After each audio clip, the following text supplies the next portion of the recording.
শ্বশুরবাড়িতে তুমি যতই কাজ করো না কেন, তাও কিন্তু শ্বশুরবাড়ির লোকের সবার মন পাবে না, কারোর পাবে কারোর পাবে না।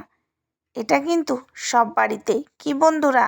তাই তো, বরের মন পেলে ভাসুরের পাবে না, ভাসুরের মন যদি পাও তো ননদের পাবে না, ননদের মন যদি পাও তো শাশুড়ির পাবে না। এরকমই, মানে সবাইকে নিয়েই চলতে হয় আমাদেরকে।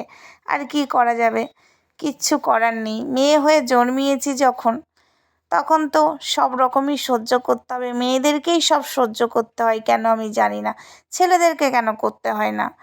সন্তান জন্ম দেওয়ার সময় মেয়েদেরকেই কষ্ট করতে হয়, ছেলেদেরকে নয়। কে জানে বাপু। আর একটা কথা বলে দিচ্ছি, এই পুরো ভিডিওটা আমার রকস্টার শোমাতে ছাড়া আছে, ভালো করে যে শিগগিরই দেখে নাও। টাটা, বাই বাই, সবাই ভালো থেকো, সুস্থ থেকো। আমি এখন যাই।